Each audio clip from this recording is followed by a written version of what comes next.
welcome back to Challenge Call with Max and Avery. I'm your host, Max. And I am Avery. How are you guys? First of all, I wanted to apologize for last week. For some reason, my audio was recording through my computer microphone, not my nice podcasting microphone, so I sounded weird on the episode, but that's all straightened out now. Got this fixed. So hoping to have a good episode today. Some updates for you on how we are doing. I have started fall camp, so life's a little hectic right now. It's only day 2, but Avery and I are recording about 10:30 p.m. right now. Just got home about 20 minutes ago. Got to be back in the office at 7 tomorrow, and that'll be the next 2 weeks straight for me, about 15 days. So it's a good time, though. We're having a good time. I'm a little scatterbrained right now, so I apologize for this. But Avery, how are you doing? I'm doing good, man. Yeah, 16-hour days are not fun. I feel bad for that. But yeah, no, man, I'm doing well. I mean, we are recording on this Wednesday night, like you said, because, this weekend I'll be back in our home state of Iowa for a little bit, seeing family and stuff. So I'm excited for that. But yeah, other than that, finals week just finished. I got a couple weeks before I go back for my senior year. Finally made it. I was talking to my wife earlier, and I was like, God damn, dude, I'm a 9-year senior technically. I graduated high school 9 years ago, and You weren't in school the whole time, though, is the difference. That's true. I'm one of those rare cases that did go back, and I'm there. I'm about to graduate, and everything's about to be good. But still think of that perspective. 9 years ago, I was a senior in high school. I just made it to my senior year now. 9 years later, everybody goes at their own pace, though, right? That's right. That's that saying, everybody goes, and now I'm looking at grad schools and stuff like that, something that you did a couple of years back. So yeah, it's been a fun time. That applying for grad school process, it's not fun, especially when you don't hear back right away and you're like, it's definitely not a good time. Yeah, I remember going through. I think I only actually applied to the one school I decided to go to. I was fairly confident I wasn't going to have any issues with getting in. But yeah, no, it's a process. Selecting a school in the first place in and of itself was a process. I remember sitting there trying to compare all my schools, figuring out exactly what I wanted to do. I still think you should be a football GA. I think you should go see what my world's like a little bit. Get that master's. They'll pay for it. Do a little coaching. For sure. I mean, I like that idea, but I also like our side, especially with the family. I have a son, everything like that. I still want to be around the sports like career field in a whole. But I think like the way I've been looking at it more is going into the sports management or sports administration side, where it can line me up with being an athletic director at a university or a college, and like just like an overall aspect of every college, like every sport. Okay, well, one thing I am going to say, if you're looking to be an athletic director at a college, you're definitely going to have to coach a sport in college prior to doing that. You don't get that jump with just a degree. That is definitely do a sports first. But so we know we'll get straight into our episode now. You want to talk about the Cubs a little bit? We'll do a little bit of a Cubs recap on how their season is going. Yeah, for sure, man. So we are 59 and 56, 3 games above 500, which isn't terrible. Third place in the NL Central. The one aspect with the Cubs, man, we play up to our competition, but we also play down to our competition. And I feel like that's the aspect of every Bears team and every Hawkeyes team. So this is just, perfect for the Cubs to play like this too, right? We went out, man, and we beat the Braves in a 3-game series, 2-1. Like, we won 2 games out of the 3, and the Braves are the best team in MLB right now.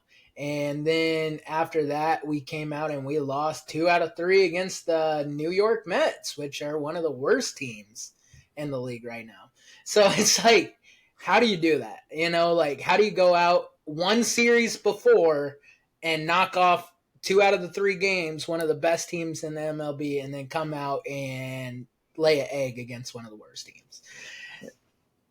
Well, correct me if I'm wrong now. There's only a few series left, right? There's like 4 or 5 series that will play, like other teams will match up with left. Yeah, we only have about 5 series left. The next series is the Chicago White Sox, and Mm-hmm. they are terrible. So in-house rivalry, Chicago Cubs, Chicago White Sox. That'll be interesting to see.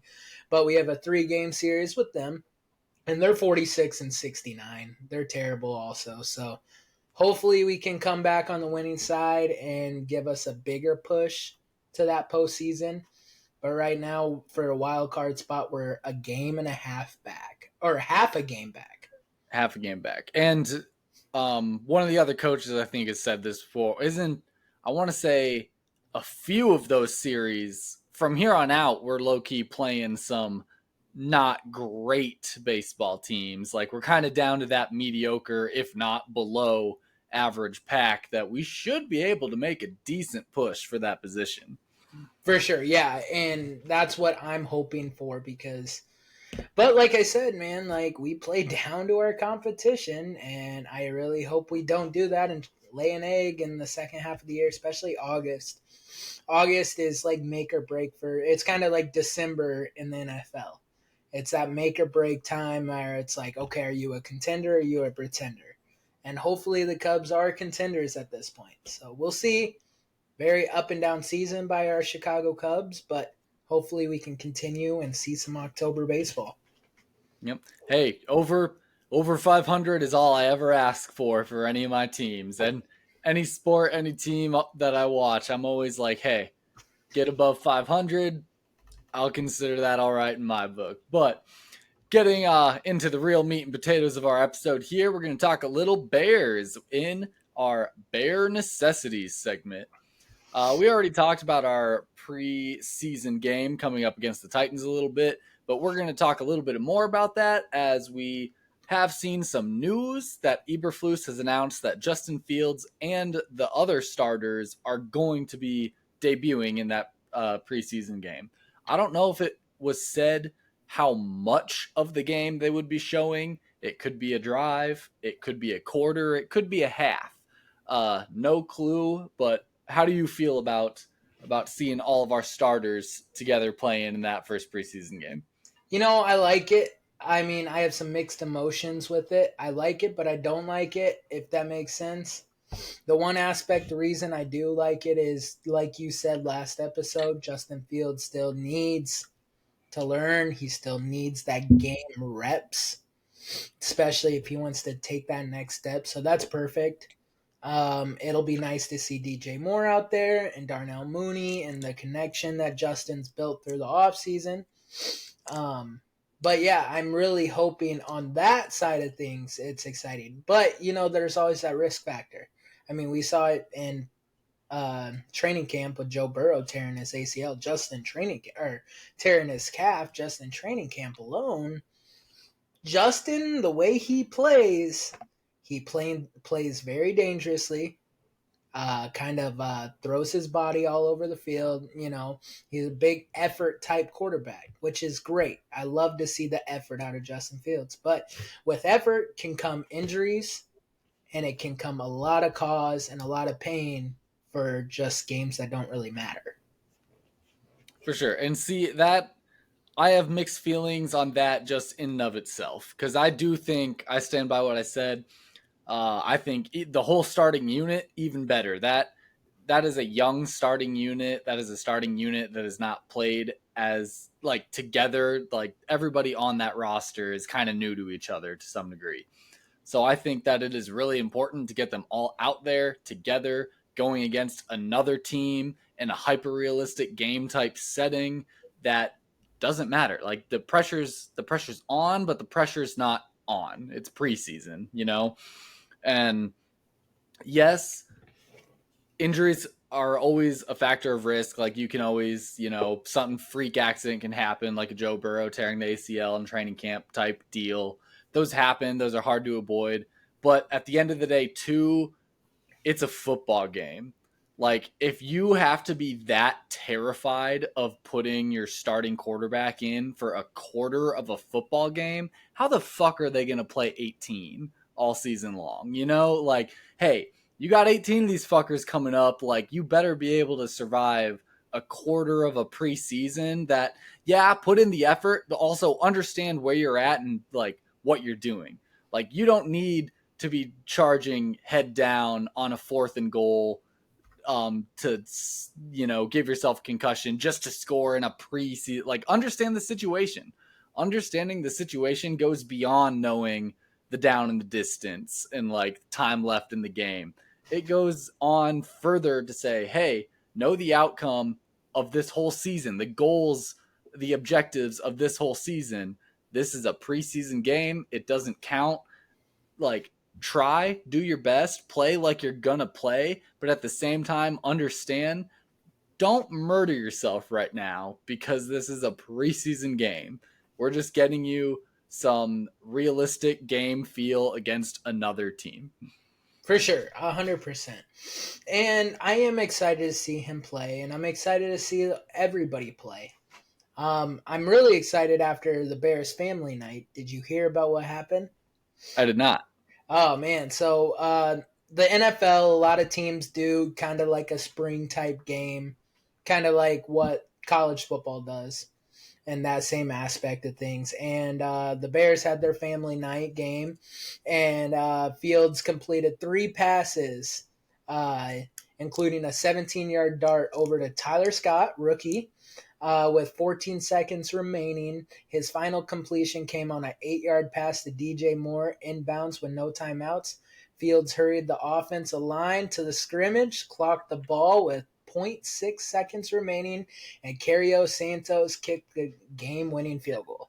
Cairo Santos, got to get used to that name once again, but kicked the game-winning field goal to end the game. In the family night game, spring game. And so that's really cool to see, like that clutch situation coming out, especially hitting some key guys that we've acquired in the offseason, like Tyler Scott and DJ Moore, getting some new guys involved and like finding his reads, finding his targets down the field, because that is one thing Justin struggled with last offseason or last regular season. That's what I was just about to say. Like, hearing about that is fantastic on multiple different levels. Like seeing Justin in a clutch situation, yeah, everyone loves seeing their quarterback take care of a situation like that. Like, hey, it's 2-minute time. You got to drive, you got to score, you got to get the job done. And that's exciting in and of itself.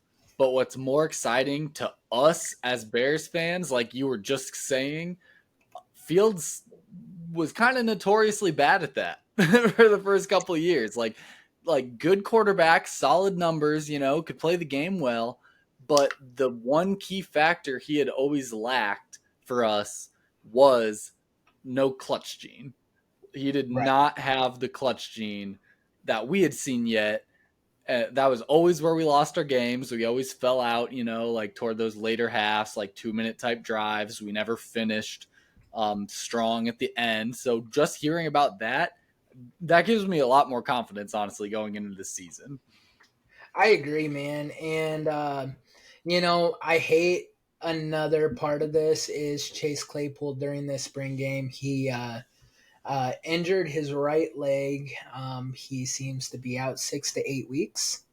And so we'll be keep an eye on that. Chase Claypool. Here's one more in the negative column for Chase Claypool. And also, man, like there's been a lot of fights and a lot of stuff going on with the Bears offense versus Bears defense this offseason. And I don't know if that's a good thing or if that's a bad thing. So we're talking like it's between Bears players, but specifically between offense and defense, not Yep. like not like guards yelling at linemen or fucking No, yeah, offense and defense, and I think that's just the heat of the moment type. for sure. All right, we're in a game, but this last one that occurred right before the family night on Saturday's practice, Eddie Jackson hit Chase Claypool late. He went out of bounds. Chase Claypool got up, pissed off, ripped off Eddie's helmet, and Jackson came with the swing and knocked Chase Claypool on his ass. And one, Chase Claypool, bro, you're 6'4". Eddie's 5'11". How are you gonna get wrecked by Chase? How are you gonna get wrecked by Eddie Jackson? But at the same time, like I don't know if that's just a DB going at a wide receiver, and it's like a heated battle. They've been fighting it all game, all practice, and it's just all right. Let's let loose, because it does Yeah. sound like it was a late hit by Eddie. I have very mixed feelings about that because on one hand, yeah, teams shouldn't fight between each other. Like our defense will be bitching about like the offense holding, or our offense will like be talking shit to our defense, and I'm like, shut the fuck up. Like practice. Like you're on the same team. Get over this bullshit. Like fucking get better right now, both of you.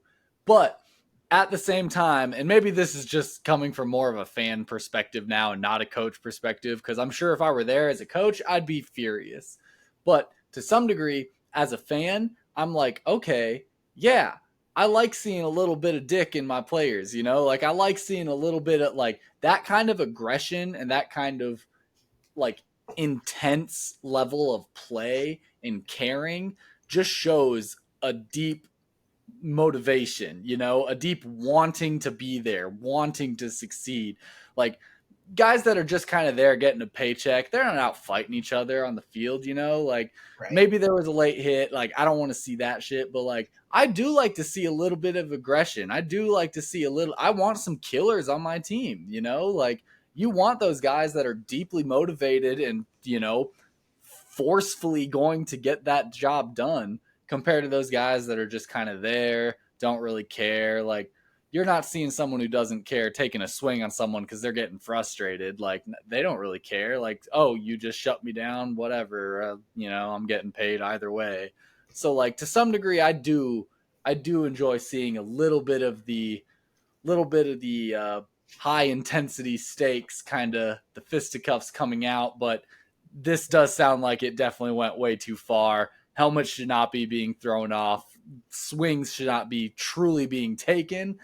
Barking back and forth, sure, that's a little bit of that, like okay, yeah, like they got some dog in them, but getting a little too physical, like you don't want to be hurting each other. That's where it crosses the line. When you go from that like rising aggression to that you're hurting your own teammate, like that's where that needs to immediately be put in a stop to. Like can't have late hits, can't be ripping off helmets, can't be taking swings. Like now you're jeopardizing your own team. That's not what you want to do.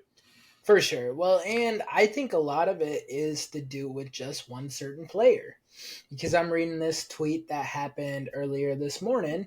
Chase Claypool and Tyreek Stevenson went at it once again.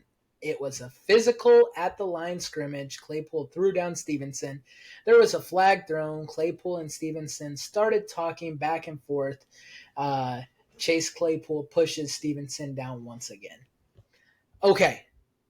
And now that I read that tweet, who's the common denominator in that? Chase Claypool. Chase Claypool. Bad egg. And we've known that since he came to Chicago. Bad move by Chicago. I don't think Chase Claypool survives this offseason. I think he'll be one of the guys that gets cut.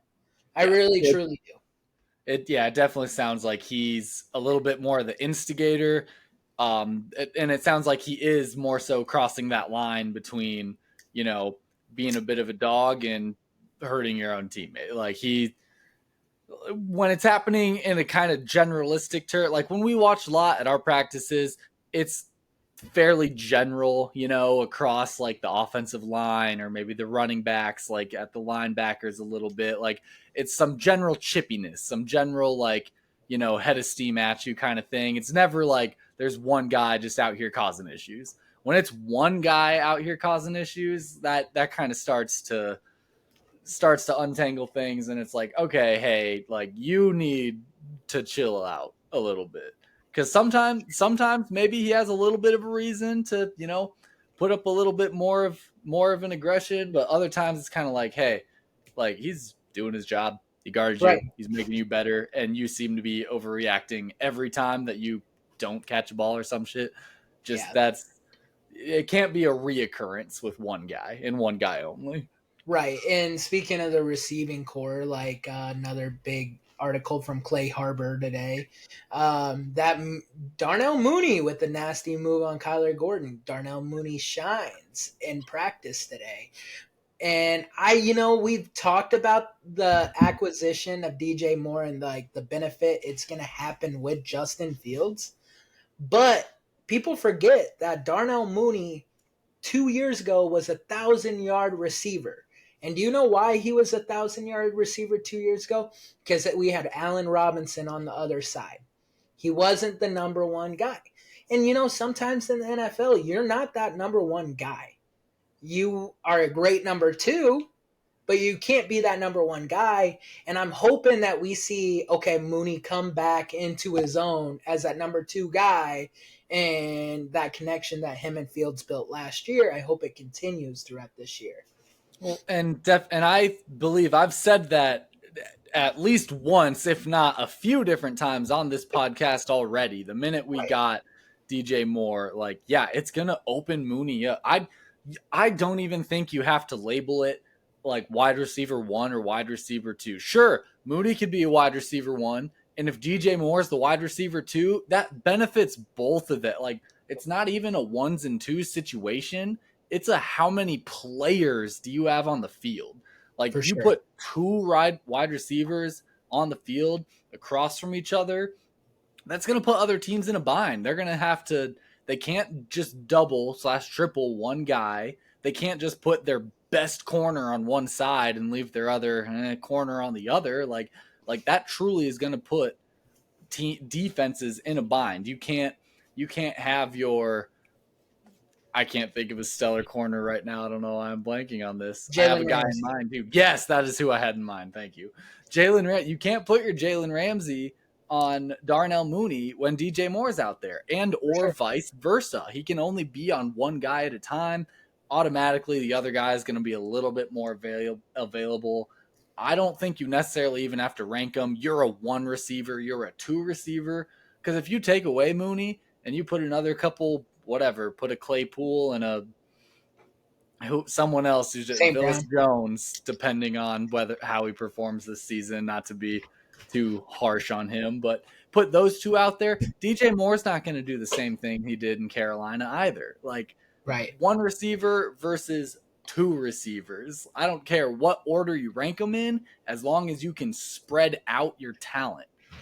For sure, man. And we've talked a lot about the offensive side of the ball, but one thing that we keep forgetting about is the defensive side of the ball. I felt like we didn't talk about the defense side of the ball as much the last podcast either. I feel like there's one core reason for that, and it's that our offense is what needed the work. For sure, 100%. The one thing that I'm reading a tweet right now from Chris Emma. He's with Chicago Bears Report 670. At 10:54 today, he said, Jack Sanborn hurt.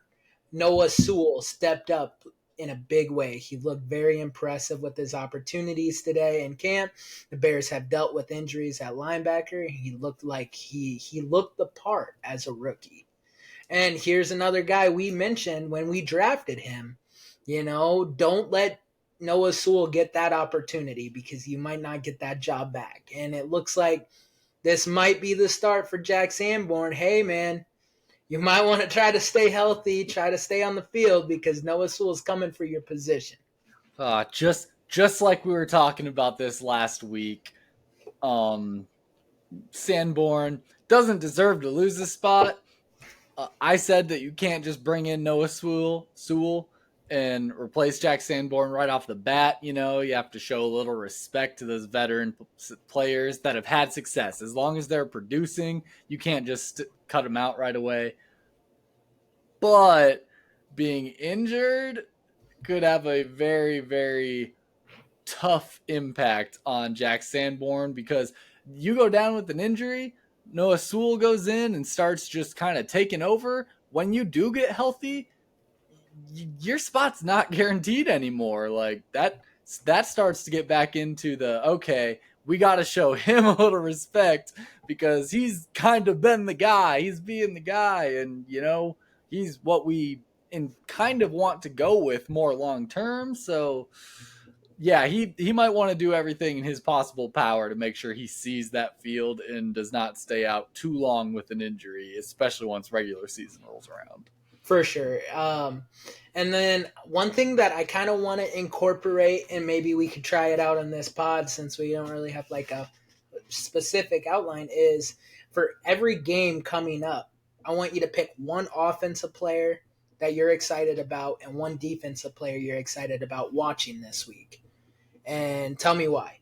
Because I'm really interested on that aspect of things of what's your perspective. What are you looking for watching with the Titans this week?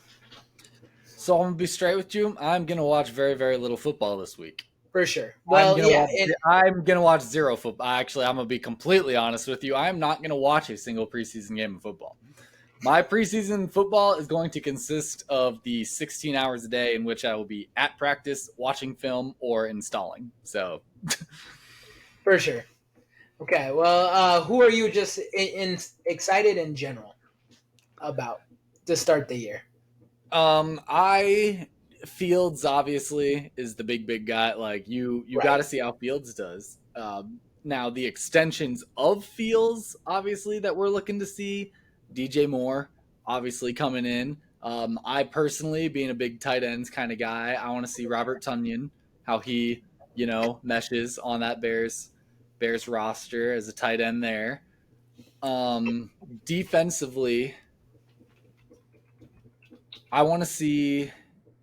Oh man, I'm forgetting our draft. Oh, who is the Eagles trade? The TJ linebacker, Edwards. TJ Edwards. I really want to see TJ Edwards.